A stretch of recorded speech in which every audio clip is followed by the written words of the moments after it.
is good and all the time. Mwaini museo mavinda onde. Asanteni sana. Please allow me to bring my condolences to the Munyao family and to the people of Mboni. Poleni sana kumpoteza mzee. Tulikuwa hapa mwaka jana na rafiki yangu His Excellency Kalonzo Musyoka, na tukija hapa ilikuwa mazishi ya Mama Agnes Munyao. Mwaka huu tena mpoteza baba. Tuko hapa kusema pole kwenu for losing both your mother and your father just a year apart. Ni uzito mkubwa sana. When we came to bury Mama last year, I remember people were saying behind every successful man there's a successful woman. We mourn together. Today we come to mourn a great leader, patriot. Many people do not know how much Mzee Munyao contributed to the success of the Mwai Kibaki presidency. Through the years in DP, all the way until Kibaki was sworn in, Mzee stood by him. So likewise, behind every great leader, there are even greater leaders like Munyao, on whose shoulders Kibaki stood with Wamalwa as his vice president. Kibaki stood with Kalonzo as his vice president to become one of the greatest presidents Kenya has ever had. That is the kind of leader we have come to mourn today. He was a leader of integrity, and if we want this country to change, in 2027, we must put integrity on the ballot. That is the only way this country is going to change. And even as we come to Kambani to celebrate this great leader of great integrity, we do know that there are still leaders here of great integrity. I want to agree with His Excellency Governor Mutula that you have such a leader in the leader of the Wiper Patriotic Front, ambao Kenya iko na mwangalia sawa sawa. Na tukija hapa tunaomba watu wa Ukambani, huyu Kalonzo mumwangalia na macho yote mbili. Huyu Kalonzo mumshike na mikono yote mbili. We have been across this country and I know what I'm talking about. Leo nimesikia Speaker Kingi akiongea kule kwetu Western, amekuwa area Mount Elgon, anasema eti dalili ya mvua ni mawingu. Ushindi wa UDA kwa hizi by-elections, record ya Mheshimiwa Ruto is unbeatable, and therefore 2027 is a foregone conclusion. Amesema ya kwamba we'll have a competition in 2027 without a competitor because William Ruto has no competitor. I want to tell Bwana Kingi, this was the case the day Goliath was walking and chest thumping and saying, who can beat me? Until little David came with a stone. I want to tell Speaker Kingi, this was the day that the great engineers boasted and said, the greatest ship ever made, the greatest engineering feat in the history of engineering, the Titanic was unsinkable. The day the Titanic sank, they said it was unsinkable.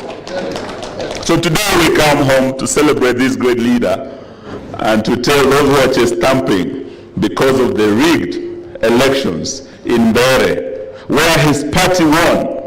The Democratic Party won Mbeere. And I want to congratulate my brother JB here, who led that campaign.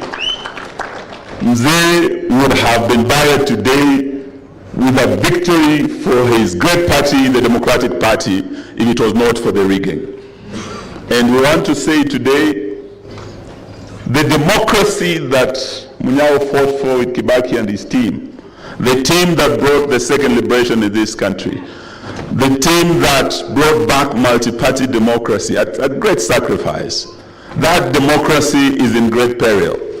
If we cannot allow free and fair elections in our country, then the democracy that Munyao fought for is in grave danger, even as we bury him here in Boni today.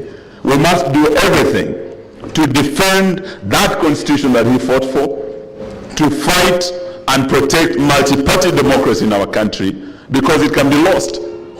Where there is violence, where there is intimidation, we cannot have free and fair elections. And this is what happened in the by-elections that I've heard Speaker Kingi boasting about, that they won. And today we are saying, IEBC, you had an opportunity. This was a litmus test for you, Chairman Ethekon and your commissioners. And you are tested, and you are tried, and you are found wanting. You fell short, Bwana Ethekon, with your commissioners. Because where there are lives lost, limb and life lost because of an election, blood was shed, we cannot say there was a free and fair election. And we are therefore asking that IEBC must, within the powers given in the current constitution, in the current legal framework. I know, Governor, you have said that we need more laws to strengthen this, but even within the existing legal framework, IEBC has the powers to stop an election because of violence, allow free and fair elections. But they did not exercise that power when people were killed in Kaspu, when people were killed and vehicles were torched in Malava, where I was with my candidate, and when there was serious violence in Mbeere. IEBC fell short. IEBC has powers to summon those who are involved in the violence. They have the powers to actually summon those who organized, those who financed the chaos that we witnessed. And unless they do that, 2027, like Speaker Kingi is saying, there will be no election. We'll be going and that would be a grave injustice to great leaders like Munyao who fought for this democracy. We cannot allow Kenya to go down the route that Tanzania is taking. Sitaki niseme mengi, niseme poleni watu wetu wa hapa. Juzi tulikuwa hapa na mkutano wa Mheshimiwa Rais. Kuna projects nyingi aliongelea hapa. One of them that is very dear to my heart is the Thwake Dam. When I was Minister for Water and Irrigation, we came here to launch that project. We pumped in a lot of money, but that project stalled. For the last 3 years, it has stalled. There were promises to complete it. I heard the Deputy Governor speak about drought that is coming, and we can already feel it. The long-lasting solution, the game changer for Makueni, Kitui, all the way to Machakos, is having water stored in dams and distributing that water. That will be the lasting solution that will change the livelihood of people in this county and in this country. So let me thank you all. Niseme Bwana JB, I think it is your turn. Uje uendelee kwa niaba ya DP. Welcome.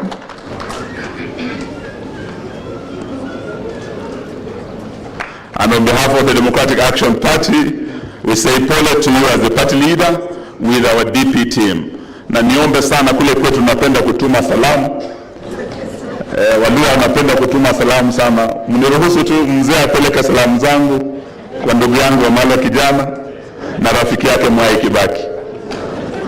Awaambie kile mzee ulituambia when you held a memorial service for Mwai Kibaki, your friend, this year, and you told us mfuate ile barabara. Mimi na Kibaki na Wamalwa tulifuata barabara ya umoja. Kanu had more money than us, but because of our unity we were able to beat Kanu. Mfuate hiyo barabara. Mzee, tumefuata barabara, wote tumeungana tukaunga DP kule Mbeere. Tumeungana tukaunga DAP kule Malava. Tumeungana tukaunga DCP kule Pwani Magarini. 2027 mzee, tunafuata ile barabara ya Wamalwa na Kibaki, tutaungana, tutoe mgombezi mmoja wa urais, hii serikali iwe one term. Asante.